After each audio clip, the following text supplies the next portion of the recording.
Hello दोस्तों, नमस्कार। और इस टॉपिक में इस क्लास में अपन डिस्कस करने वाले हैं।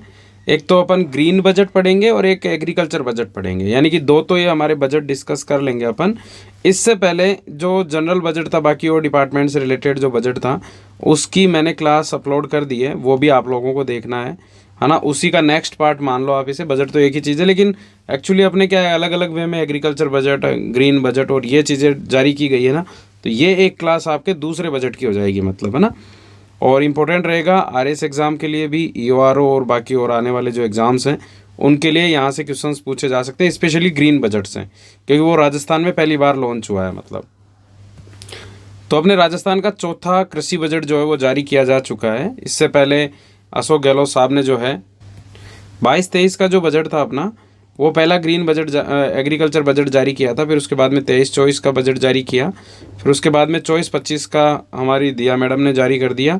और फिर उसके बाद में अगर अपन बात करें, अभी फिर से 25-26 का बजट जारी हो चुका है। कुल बजट में अगर अपन बात करें इसकी हिस्सेदारी की, तो ये लगभग 12.15% की हिस्सेदारी रखता है कृषि बजट अकेला, यानी कि इतना बड़ा हिस्सा जो है वो कृषि में खर्च किया जाएगा।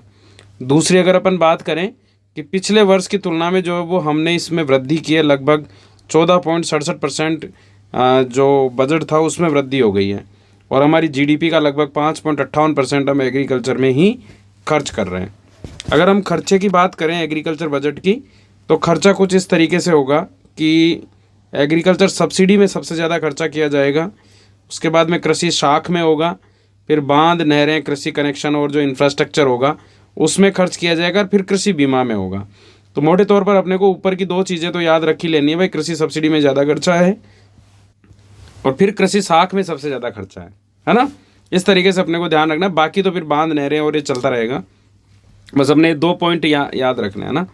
अब अपन बात करते हैं इसमें सिंचाई योजनाओं से रिलेटेड क्या क्या स्कीम्स वगैरह और ये है। तो देखो, एक तो राइजिंग राजस्थान अपने को पढ़ना ही पढ़ना है, वो तो इम्पोर्टेंट है ही। एक सरकार ने राम जल सेतु लिंक परियोजना, ये अभी रिसेंटली इसका 22 जनवरी को नाम बदला था।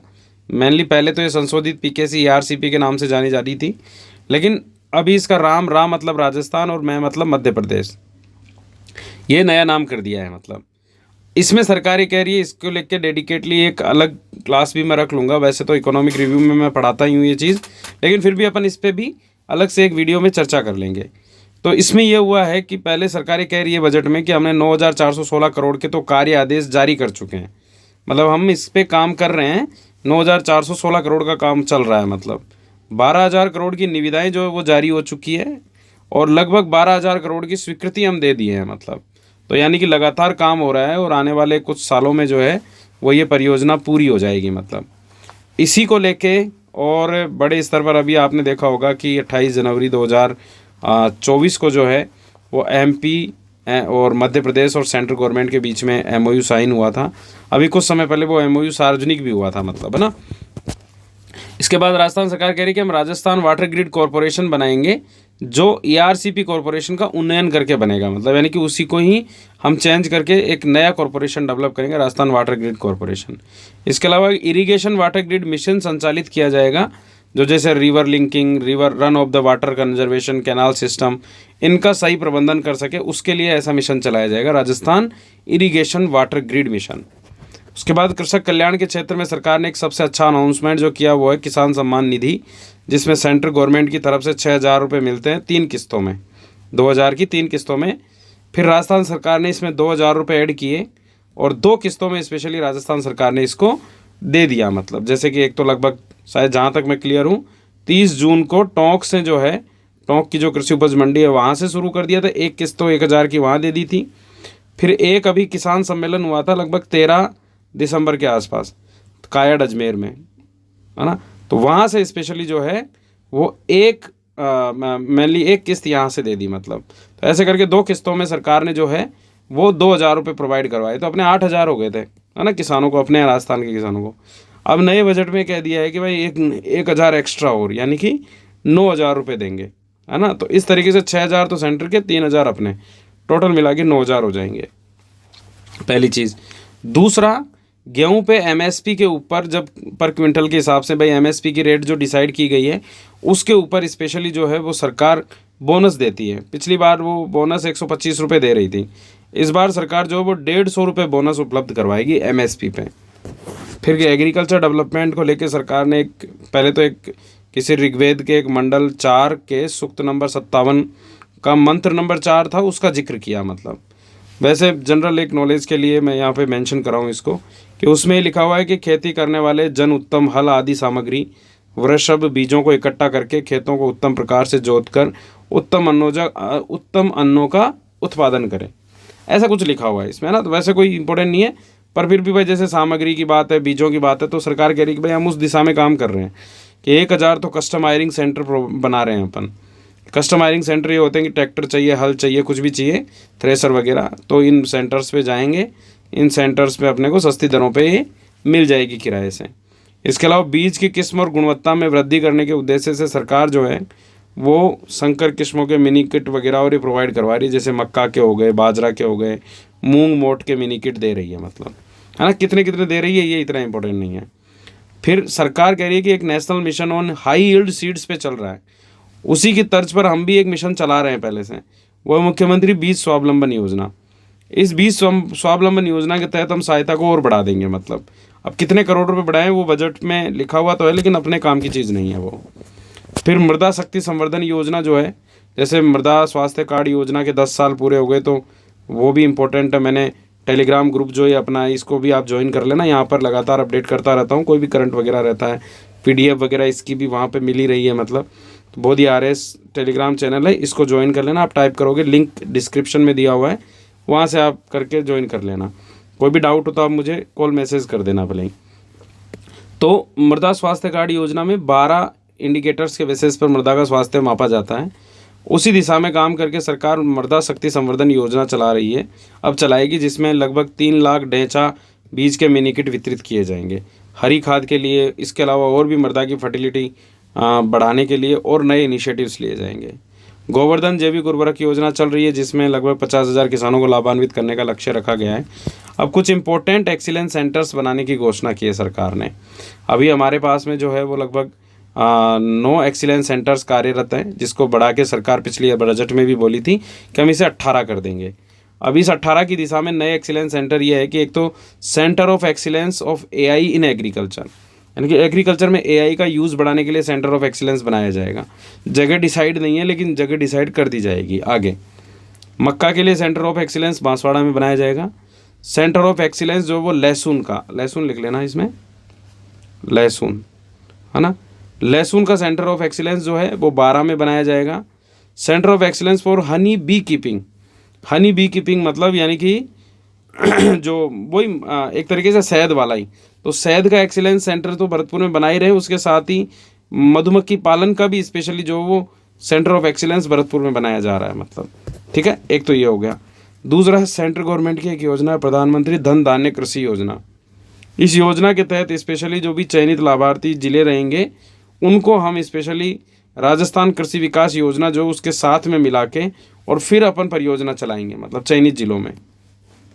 सरकार अनुदान की घोषणा करी है, जैसे कि 30,000 किलोमीटर का तारबंदी का अनुदान देगी फसल सुरक्षा के लिए। इनके लिए 2,000 कृषकों को जो है वो green house, poly house, shade net, plastic mulching, low tunnel ऐसे उपलब्ध कराएगी तकनीकें। नमो ड्रोन दीदी योजना और कस्टम हायरिंग सेंटर्स जो हैं वहाँ पर जो ड्रोन मिलते हैं, इसके माध्यम से लगभग 1 लाख हेक्टेयर में नैनो यूरिया और नैनो डीएपी है ना, इसका छिड़काव करने के लिए 2,500 रुपये पर हेक्टर के वो महिलाएं जो ड्रोन चलाएगी या जो भी चलाने वाले होंगे उनको प्रोवाइड करवाया जाएगा 2,500 रुपये पर हेक्टर के हिसाब से। और ये कितने में छिड़काव किया जाएगा? 1 लाख हेक्टेयर में छिड़काव किया जाएगा। किसका किया जाएगा? नैनो यूरिया और नैनो डीएपी का। इसके अलावा किसानों को कृषि यंत्र और उपकरण देंगे। 1 लाख भूमिहीन किसानों को लगभग 5,000 रुपये का ऐसा अनुदान दिया जाएगा, जिसके माध्यम से वो कुछ फावड़ी वगैरह ये खरीद सके। मतलब श्री अन्न यानी कि मिलेट्स के मामले में राजस्थान की अगर अपन बात करें तो बाजरे में हम प्रथम स्थान पर हैं। लगभग 38% के आसपास अपन बाजरा उत्पादन करते आए हैं। इसी को आगे बढ़ाते हुए सरकार कह रही है कि अब हम मिड डे मील कार्यक्रम और माहबाड़ी केंद्रों पर इन पर पायलट बेसिस पर श्री अन्न प्रोवाइड करवाएंगे, मतलब उसके उत्पाद प्रोवाइड करवाएंगे। इसके अलावा लोगों तक भी इनके उत्पाद मिले, मतलब इजीली पहुँच हो, ऐसे मिलेट आउटलेट्स बनाए जाएंगे। मतलब जैसे दुकानें रहेगी जहाँ हमें मिलेट्स के प्रोडक्ट मिलेंगे मतलब। तो ये एक अच्छा अनाउंसमेंट है इस वाले बजट में। एक हो गया नॉलेज एनहांसमेंट प्रोग्राम चलाया जाएगा, और ये एक इसमें होगा कि किसानों को टेक्निकली उनके एफपीओज की कौशल क्षमता संवर्धन करना, उन्हें बाहरी ज्ञान प्रोवाइड करवाना, ये सब काम किए जाएंगे। तो जो एफपीओ से जुड़े किसान रहेंगे लगभग 100 सदस्यों को इजराइल में और लगभग 5,000 कृषकों को राज्य के बाहर भ्रमण करने और प्रशिक्षण करने के लिए भेजा जाएगा, ताकि वो दूसरी कृषि पद्धतियों को भी देखें, समझे और अपने यहाँ पर इम्प्लीमेंट करें। और पहले वसुंधरा सरकार के टाइम पे राजस्थान में 3 बार ग्लोबल राजस्थान एग्रीटेक मीट यानी कि ग्राम का आयोजन हो चुका है। अब इस बार से फिर से जो है वो ग्राम आयोजित करने का सरकार ने अनाउंसमेंट कर दिया है मतलब। तो ये भी एक अच्छी घोषणा है।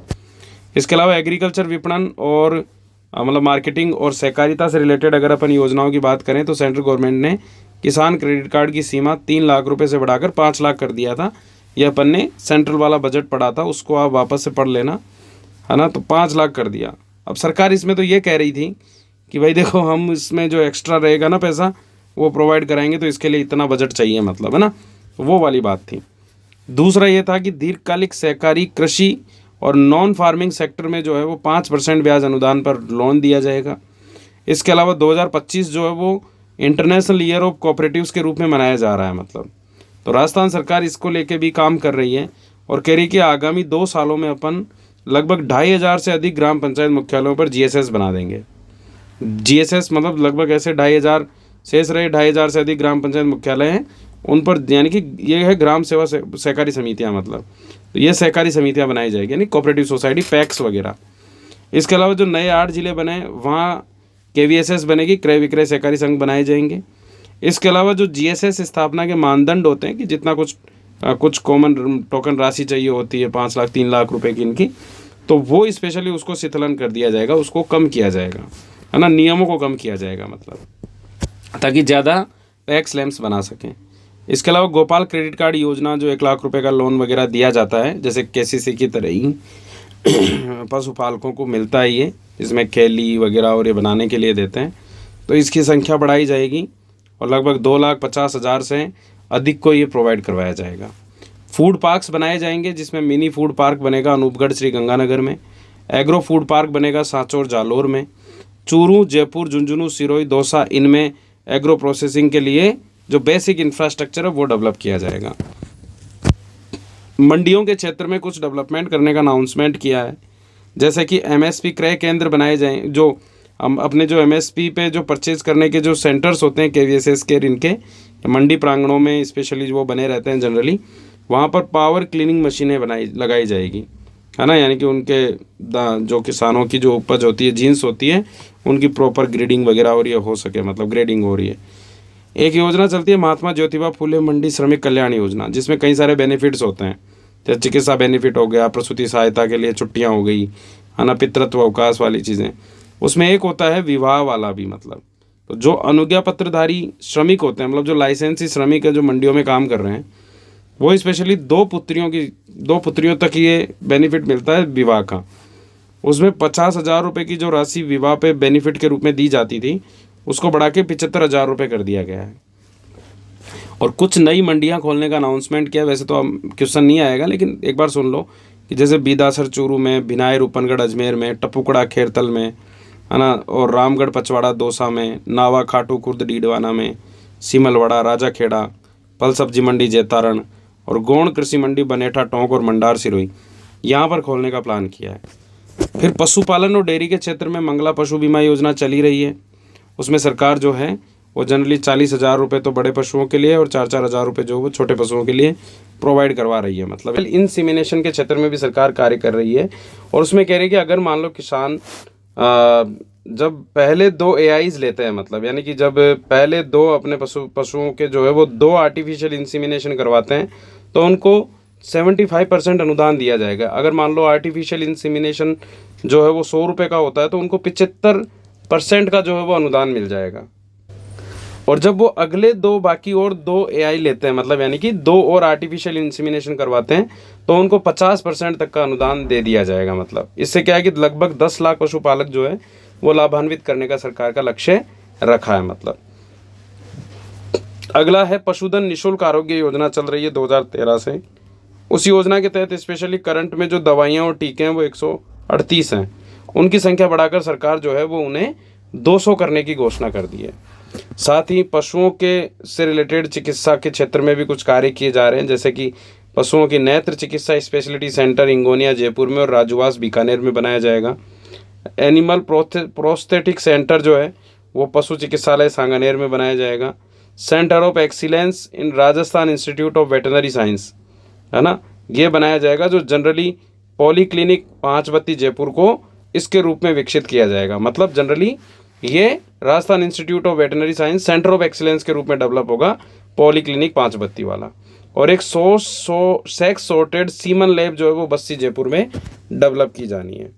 इसके बाद अगला आता है अपना हरित बजट।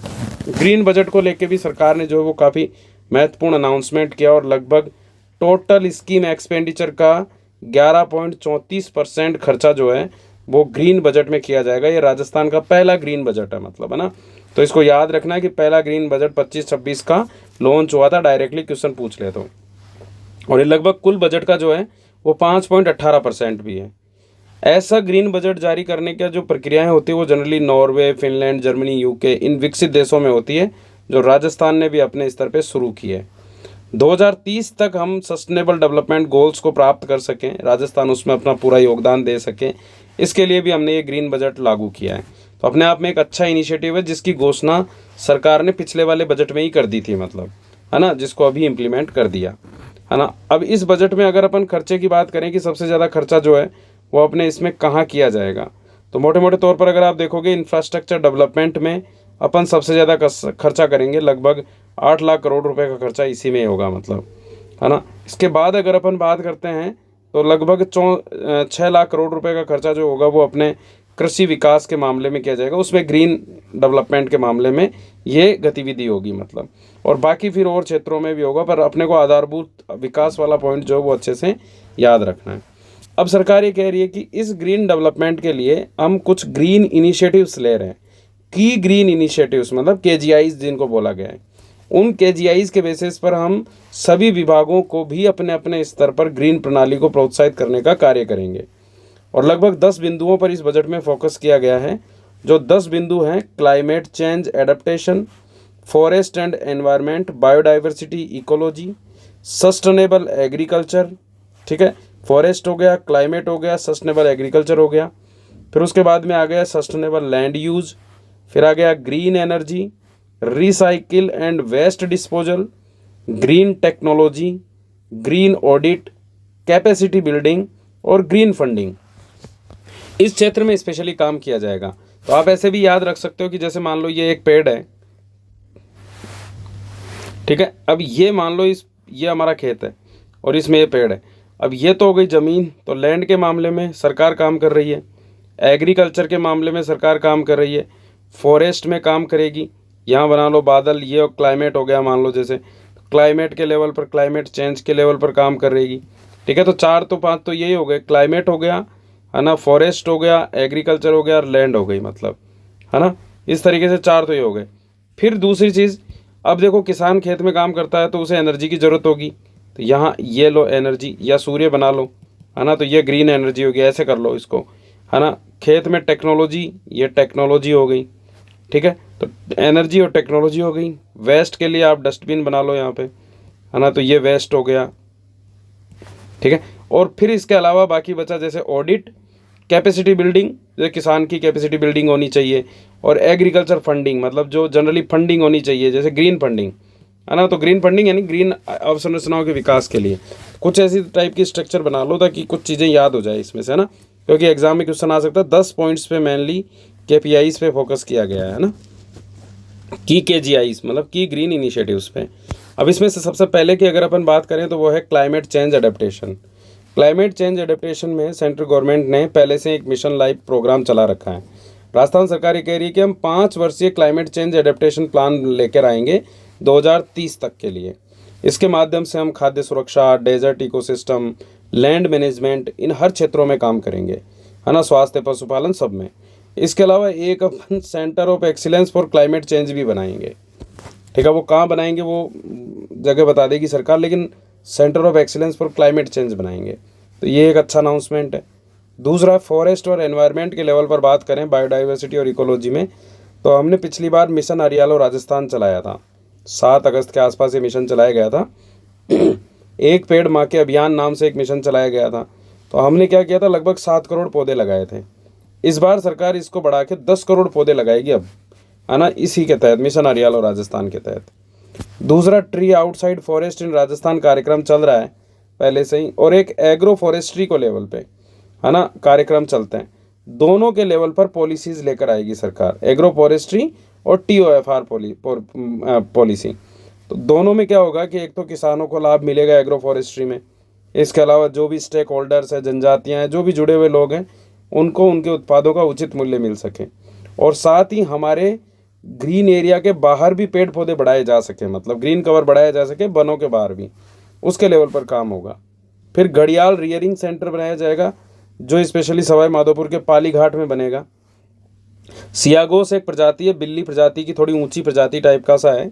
जैसे बिल्ली प्रजाति के जीव होते हैं ना, जैसे टाइगर हो गया, पैंथर हो गया, वैसे टाइप का, तो ऐसे ही सियागोस भी एक है, जो अपन ज्योग्राफी में भी डिस्कस करते हैं कि सियागोस, स्पेशली सेंट्रल गवर्नमेंट ने 22 ऐसी प्रजातियों का नाम चिन्हित किया है जो उनको प्रजाति रिकवरी कार्यक्रम में शामिल किया है।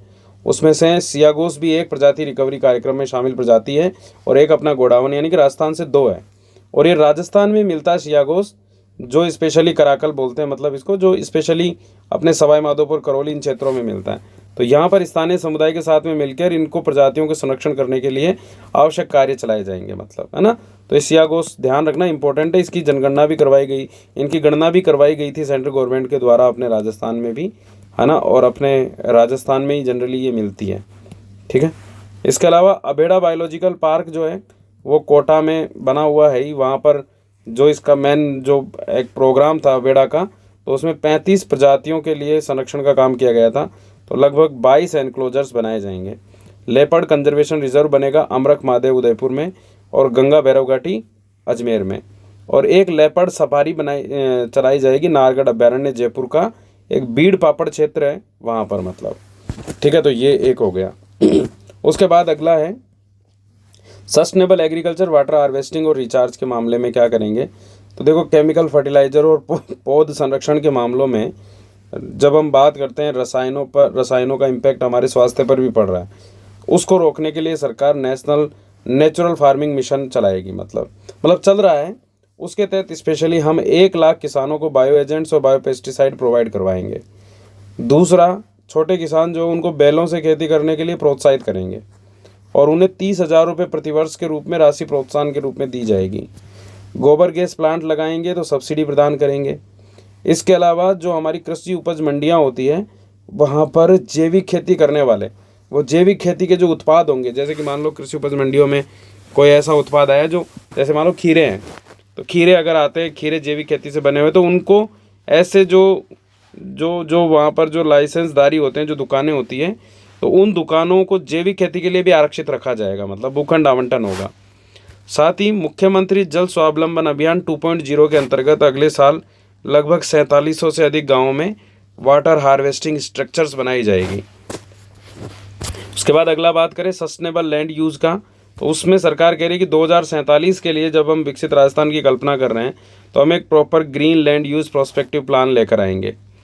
मनरेगा के तहत हम चारागाह विकास, नदी तट स्थिरीकरण, पहाड़ी क्षेत्रों का संरक्षण, ये काम भी करवाएंगे, और शहरों में ग्रीन लंग्स का डेवलपमेंट भी करेंगे, मतलब शहरों के आसपास के इलाकों में जो है वो पार्क वगैरह और ये डेवलप करना, शहरों में पार्क डेवलप करना, पौधारोपण करना, ये सारे काम करेंगे। इसके बाद अगर अपन बात करें ग्रीन एनर्जी की, तो जैसे सोलर दीदी, जैसे SSG की जो महिलाएं हैं ना, वो अलग अलग, जैसे लखपति दीदी, ये सारा चल रहा है, ऐसे ही हम एक सोलर दीदी के रूप में भी डेवलप करेंगे, क्योंकि आने वाले टाइम पे अपने यहाँ राजस्थान में बड़े स्तर पर सोलर प्लांट लगेंगे, खेतों में, घरों में, इन पे सब पे कई सारी योजनाएं सरकार लेकर आ रही हैं। तो ऐसी 2500 महिलाओं का एक सोलर दीदी जो कैडर है वो अलग बनाया जाएगा, और उनको उसी के लिए प्रशिक्षित किया जाएगा, ताकि इंस्टॉलेशन वगैरह और ये प्रॉपर वो कर सके और उनसे उनकी इनकम जनरेट हो सके। राज्य में क्लीन कुकिंग को बढ़ावा दिया जाएगा, और उसके लिए निःशुल्क इंडक्शन कुकटॉप, है ना, कुकिंग सिस्टम प्रोवाइड करवाया जाएगा, मतलब एक तरीके से इलेक्ट्रिक चूल्हे प्रोवाइड करवाए जाएंगे लगभग 1 लाख लाभार्थियों को, है ना, क्लीन कुकिंग के लिए। दूसरा, रिसाइकल और वेस्ट डिस्पोजल के मामले में सरकार काम कर रही है। इसे बोलते हैं सर्कुलर इकोनॉमी। सर्कुलर इकोनॉमी का मतलब होता है कि भाई जैसे हमने जितना कचरा पैदा किया उसी को यूज़ करते हुए हम वापस से उसका काम करने लग जाए, यानी रिसाइकल कर लें उसको। तो Rajasthan circular economy incentive scheme 2025 लेकर आएगी और इसके माध्यम से सरकार रिसर्च और डेवलपमेंट के लिए 2 करोड़ रुपए तक का अनुदान देगी, जो रिसाइकल और रीयूज़ में रिसर्च डेवलपमेंट करेगा। इसके अलावा जो एमएसएमई जो स्टार्टअप्स हैं वो सर्कुलर इकोनॉमी में काम करेंगे तो उनको अनुदान का 0.5% एक्स्ट्रा छूट मिलेगा, ऋण अनुदान का। इसके अलावा 15 साल पुराने वाहनों को जो है वो रोका जाएगा और उसके लिए उनको प्रॉपर एक स्क्रैप पॉलिसी लेकर आएगी जिसमें उनको फ़ायदा दिया जाएगा। आज भी चलता है ये कि अगर मान लो आपका 15 साल पुराना वाहन है, आप उसको मतलब स्क्रैप करवा दो, उसको तुड़वा दो, फिर उससे जो है वो हमें एक सर्टिफिकेट मिलता है, उसका यूज़ करके हम नया वाहन खरीदेंगे तो उसमें हमें कुछ आरटीओ चार्जेज में इनमें बेनिफिट मिल जाता है। इसके बाद सर्कुलर इकोनॉमी के बारे में जागरूकता बढ़ाने के लिए जिला मुख्यालयों में वेस्ट वेल्थ पार्क बनाए जाएंगे। वेस्ट टू वेल्थ पार्क, जिसे सर्कुलरिटी पार्क्स भी बोला जाएगा। तो एक तरीके से सभी जिला मुख्यालयों में ऐसे वेस्ट टू वेल्थ पार्क बनाए जाएंगे, मतलब जो उस रीयूज़ और रिसाइकिल के लेवल पे वैसे डेवलप किए जाएंगे। इसके अलावा अपने राजस्थान में एक इनिशिएटिव पहले भी चला था जनरली, जो एक नीरू यादव करके एक अपने सरपंच है, ये सरपंच नीरू यादव नीरू यादव सरपंच है, जो अपना एक बुहानी उपखंड है झुंझुनू में, वहाँ पर एक गांव है लांबी अहीर। उन्होंने क्या किया था कि भाई जैसे पत्तल वगैरह और ये अपन यूज़ करते आए हैं, मतलब पहले तो क्या होता था कि पत्तों वाली जो पत्तलें यूज़ होती थी, आजकल खानों में इनमें प्लास्टिक की पत्तलें ये यूज़ होने लग गई है।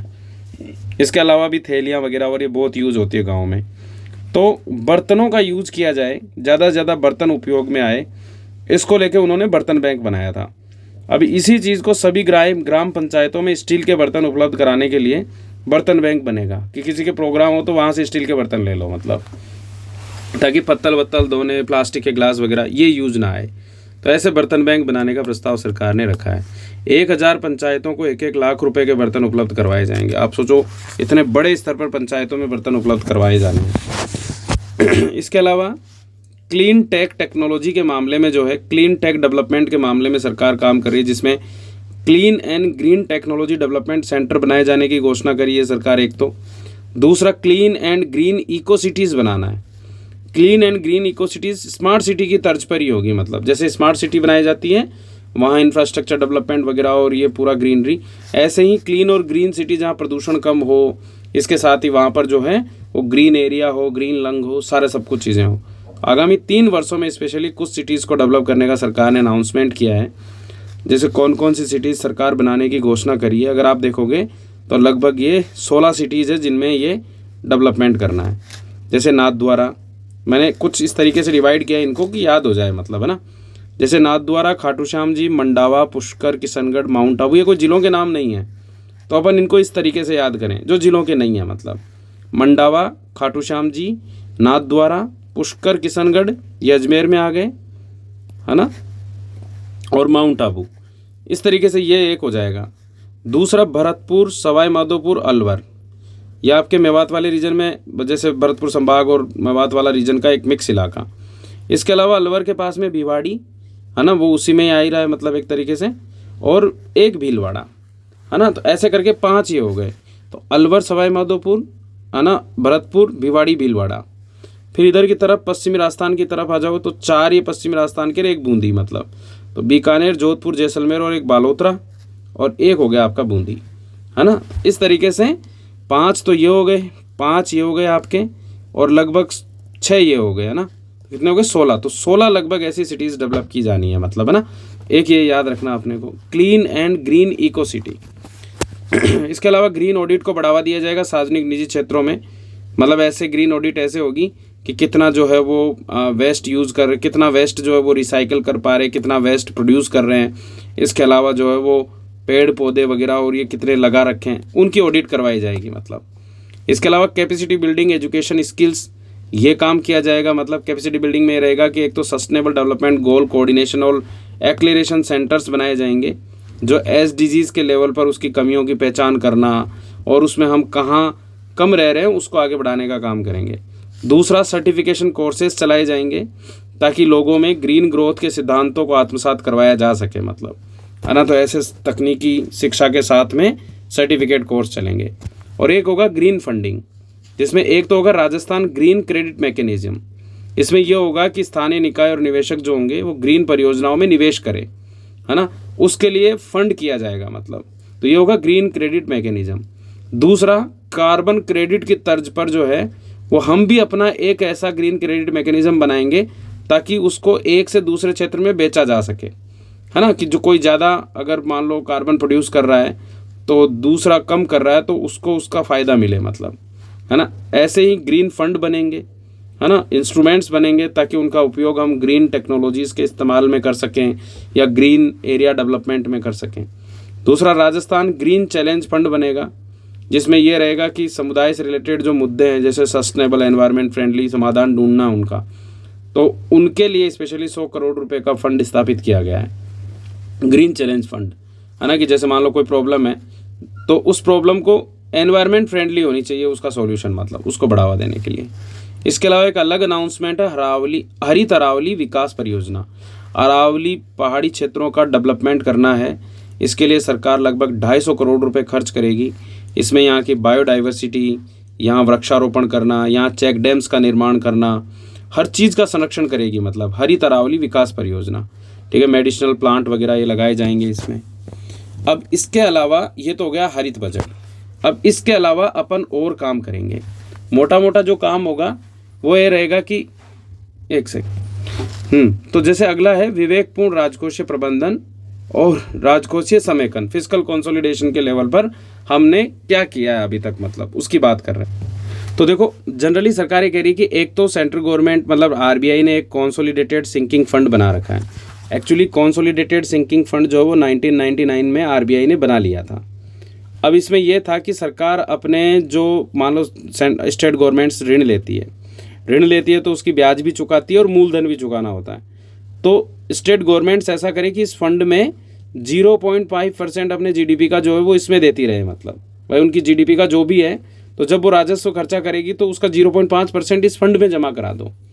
फिर इस फंड को क्या करेगा RBI जो है वो जो कुछ ऐसी जगहों पर इन्वेस्टमेंट करेगा जहाँ रिस्क नहीं होगी, मतलब वहाँ उस फंड से वो फंड और अच्छा खासा बढ़ेगा, मतलब जैसे हमारे कटौती का पैसा वगैरह और ये सरकार जनरली करती है वैसे ही, मतलब है ना। तो RBI उसको दूसरी जगह पर म्यूचुअल फंड मान लो उसमें इन्वेस्ट कर दिया। अब ये फंड इंक्रीज हो रहा है।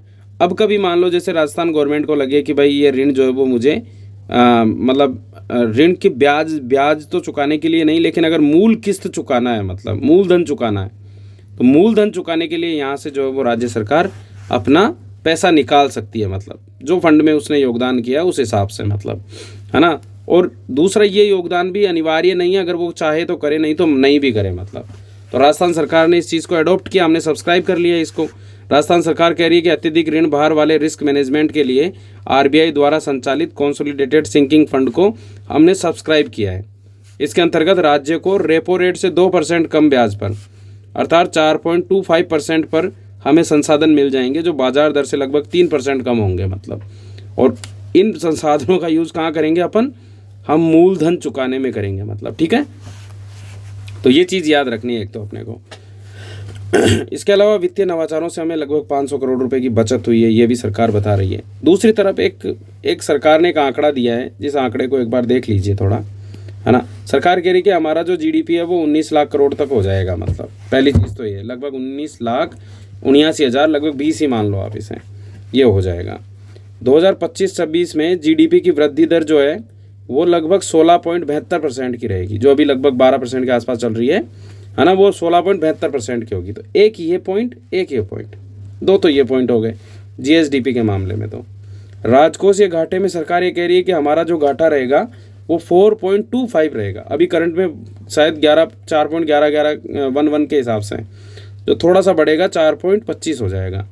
जो FRBM के तहत अनुमत सीमा है ना, जो जनरली 3% ही है देखा जाए तो, वो उसमें 4.25% अपना ये रहने वाला है, मतलब अनुमत सीमा के अकॉर्डिंग।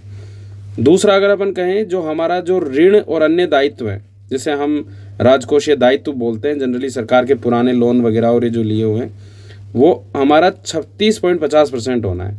और ये अनुमत सीमा जो है वो 38.20% की हमने अनुमानित कर रखी है, मतलब ठीक है, ये याद रखें, मतलब FRBM के तहत, फिजिकल रेस्पॉन्सिबिलिटी और बजट मैनेजमेंट एक्ट है उसके तहत। और पूंजीगत परिव्यय जो है वो 53,686 करोड़ का होना है, जो गत वर्ष से लगभग 40.22% अधिक होगा। कहने का मतलब पूंजी में पूंजीगत जो हमारा कैपिटल एक्सपेंडिचर है वो होना चाहिए, अच्छा माना जाता है इसको, इसलिए 40% ज़्यादा होगा। तो ये कुछ आंकड़े सरकार ने प्रस्तुत किए हैं जो अपने को ध्यान रखने हैं। इसके अलावा special assistance scheme for capital investment सरकार लेकर आ रही है, जिसमें ये है, लेकर के आ रही है, सेंट्रल गवर्नमेंट की एक स्कीम है जिसके माध्यम से स्पेशली राज्य सरकार को 50 साल के लिए इंटरेस्ट फ्री लोन मिलता है, मतलब है ना, पूंजीगत निवेश के लिए। इसमें हम सड़क, जलापूर्ति, स्वास्थ्य सेवाएं वगैरह, इनमें हम काम कर रहे हैं इस चीज़ को लेके। और 25-26 में हमें लगभग 1500 करोड़ रुपए मिलेंगे। एक है असेट मोनेटाइजेशन के मामले में, जैसे सेंट्रल गवर्नमेंट की एक स्कीम है नेशनल मोनेटाइजेशन पाइपलाइन, है ना, वैसे ही अपन भी क्या करेंगे कि अपने भी उसी के अनुरूप सड़क, परिवहन, ऊर्जा, खनन, शहरी बुनियादी ढांचे जैसे हमारे पास में कई सारी एसेट्स हैं, उसके माध्यम से हम भी संसाधन जुटाएंगे। तो ये होगा असेट मोनेटाइजेशन, यानी कि अपने परिसंपत्ति का पूंजीकरण करना। अब अपन आगे देखते हैं पावर सेक्टर रिफॉर्म्स में, जिसमें हमने कुछ प्रपोजल जो है वो सेंट्रल गवर्नमेंट को भेजे थे। उन प्रपोजल्स को जब सेंट्रल गवर्नमेंट ने मंजूरी दी तो हमें उस GSDP का, अपनी GSDP का 0.5% जो है वो एक्स्ट्रा राशि मिल जाएगी, मतलब ये सरकार बता रही है। साथ ही हमने कुछ प्रपोजल जो है वो धारा 6 जो ट्रांसपेरेंसी डिस्क्लोजर की बात करती है उसके बारे में भी कुछ बातें लिखी हुई है, पर वो इतना इंपॉर्टेंट नहीं है, छोड़ दो आप इसको, कोई काम की चीज़ नहीं है। अब बात है कि जो ये FRBM था, उस FRBM में कुछ बातें थी जिसको हमें भी हर बजट के साथ में अपन प्रस्तुत करते हैं। जैसे एक तो है medium term physical policy statement, एक होता है फिजिकल पॉलिसी स्ट्रेटजी स्टेटमेंट, और एक होता है डिस्क्लोजर स्टेटमेंट। तो ये 3 नाम अपने को याद रखने कि एक्चुअली इसके साथ में ये जारी की जाती है, मतलब जब भी बजट जारी होता है ये 3 चीज़ें जारी होती है। अब ये भी इतना इंपॉर्टेंट नहीं है, जो लक्ष्य है उनके बारे में है।